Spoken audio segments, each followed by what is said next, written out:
The Art of Being Ruled. Wyndham Lewis. Original publication 1926. 1989 edition. Narrated by Skeptical Waves. Part 9. Man and Shaman. Chapter 5. Universal Character of Inversion. In conclusion, I will assemble a few facts that will serve as a superficial historical background of the practice we are discussing. The analysis of sexual inversion is of course today a thriving study, and yet it has so far not been vulgarized as it deserves. A great deal of the literature of sexual inversion is too technical to allow of its being used in public discussion. But it is not at all necessary to enter the laboratory or the clinic today. It is in its effects on society, and as it can be observed without specialist investigation and in the ordinary course of life, that it is probably most interesting, except of course for the person attracted to this study for other reasons. At the outset I had better add, for the sake of those who may be disappointed at not finding a display of erudition in the matter of sex literature, with perhaps some new tidbits, that I have avoided drawing on anything that would confer on my argument an interest of that kind. In his History of Moral Ideas, Dr. Westermarck devotes a chapter to the history of sex inversion. He shows the very wide diffusion of invert practices, of their status among different peoples, along with a few curious facts. Throughout the entire history of the subject, homosexuality and male transformation of sex have been more or less associated in men's minds with magic and witchcraft. From that point of view, sexual inversion, so baffling and in some cases disturbing a thing to the normal eye, is in the same category as epilepsy. Both are associated in some way with divinity. But whereas the one, epilepsy, is the object of a tender veneration, inversion of sex has usually elicited less sympathy from barbarous peoples. Both agree, however, in awakening fear and the awe of the unknown. Their practitioners or victims have been in a class apart, regarded as strange creatures not like other men. In this connection we are told by Dr. Westermarck that the ancient Scandinavians associated pederasty with witchcraft, and consequently punished it by burial alive in a morass. It was in their capacity of wizards that people convicted of homosexual practices were treated as moral delinquents. As a curious confirmation of the way in which sex inversion has been bracketed by people with magical or religious phenomena, the colloquial English word for a congenital invert signifies in its origin heretic. The French word bouger, from the Latin bulgaros, Bulgarian, was first applied to an 11th century heretical sect hailing from Bulgaria, and hence the least elegant English expression set aside for the sectaries of Sodom. Among the ancient Hebrews, and so through Christianized or Judaized Europe, sexual inversion was identified with heresy.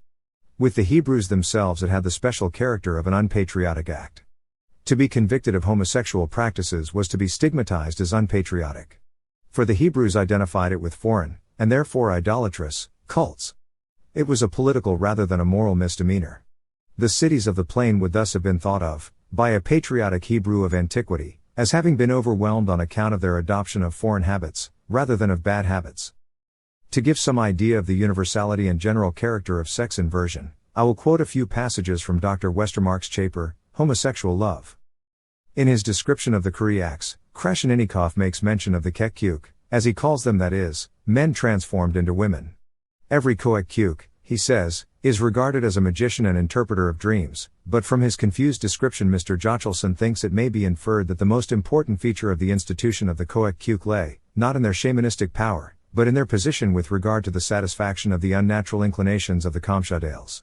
The Koek-Kuk wore women's clothes, did women's work, and were in the position of women concubines. Homosexuality, is widely spread among the Bataks of Sumatra. In Bali it is practiced openly, and there are persons who make it a profession. The Basir of the Jaks are men who make their living by witchcraft and debauchery. They are dressed as women, they are made use of at idolatrous feasts and for sodomitic abominations, and many of them are formally married to other men. So the same state of affairs obtains in the Malay archipelago, the inversion being associated with magic, as in the subarctic region, in which shamanism occurs. As to the Pacific Islanders, homosexual love is reported as common among the Marshall Islanders and in Hawaii.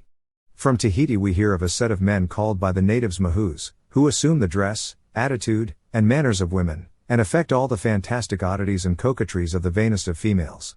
They mostly associate with the women, who court their acquaintance. With the manners of the women, they adopt their peculiar employments.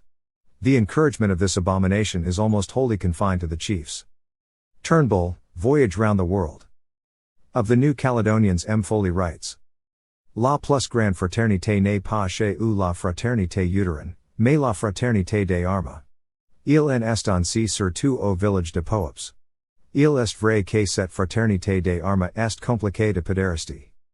As to the shaman, the most characteristic figure in this strange, primitive half-world of sex inversion, with him the transformation is associated with the idea, very common amongst primitive people, of the superior power and mystery of the average woman compared with the average man. In the case of the shamans, the change of sex may also result from the belief that such transformed shamans, like their female colleagues, are particularly powerful. Westermarck. Therefore it is natural that men should have come to think that one of the first steps towards a career as a magician was to change their sex. In that way they would be able to steal the thunders, perhaps, allotted to the opposite sex, and yet benefit by their own various male advantages. It is the example of a far-sighted calculation or strategy, one of the maddest flights of primitive human cunning attempting to harness supernatural energy by a feigning, for the easily deceived powers of the natural world, of femininity. It is in this way associated with all those other subterfuges of primitive life, legal fictions, and naive deceits, such as the worldwide rites of adoption, which sought to circumvent nature, and escape by artifice from the iron rule of physical laws. That in these regions of northern Asia sex inversion is a habit of old standing is shown by the following note of Dellinger. Though I do not know how far the Chukchi are supposed to have derived their characteristic invert practices from these more central regions of historic conquest, the descendants of those hordes who conquered Central and Northern Asia under Genghis Khan and Timur, the Uzbek Khans, had plunged so deep in it, pederasty, as to consider it a bad sign and a weakness for one to keep himself free from this universal habit. But since the Chukchi are found on both sides of the Bering Sea, and since what is true of the Asiatic side is equally true of the American side, it is not necessary to look elsewhere for the stimulus to these habits. The anthropology of the American continent provides an uninterrupted chain of evidence of their universal character. Dr. Westermarck furnishes us with the following information on that head. In America, homosexual customs have been observed among a great number of the native tribes. In nearly every part of the continent there seem to have been, since ancient times, men dressing themselves in the clothes and performing the functions of women, and living with other men as their concubines or wives.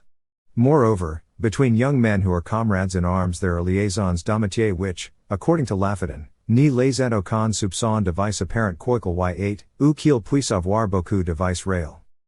Homosexual practices are, or have been, very prominent among the peoples in the neighborhood of Bering Sea. In Kadiak it was the custom for parents who had a girl-like son to dress and rear him as a girl, teaching him only domestic duties, keeping him at women's work, and letting him associate only with women and girls. Arriving at the age of 10 or 15 years, he was married to some wealthy man, and was then called a schnikik or shupan. Dr. Bogeres gives the following account of a similar practice prevalent among the Chukchi. It happens frequently that, under the supernatural influence of one of the shamans, or priests, a Chukchi lad of 16 years of age will suddenly relinquish his sex, and let his hair grow, and devote himself altogether to female occupations. Furthermore, the disowner of his sex takes a husband into the yurt and does all the work which is usually incumbent on the wife, in most unnatural and voluntary subjection. Thus it frequently happens in a yurt that the husband is a woman while the wife is a man. These abnormal changes of sex appear to be strongly encouraged by the shamans, who interpret such cases as an injunction of their individuality.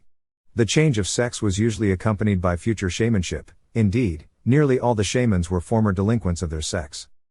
Dr. Westermarck cites as authorities, in addition to Bogeres, a great number of accounts of these practices all over the American continent, such as von Spix and von Martius, Travels in Brazil, Cuja de Leon, Peruvian Indians at Time of Conquest, Bancroft, Native Races of the Pacific States, Bossu, Travels through Louisiana, McCoy, History of Baptist Indian Missions, Harriet, Travels through the Canadas, Catlin, North American Indians, Dahl, Alaska, Waits, Anthropologie der Naturvölker, and a host of others.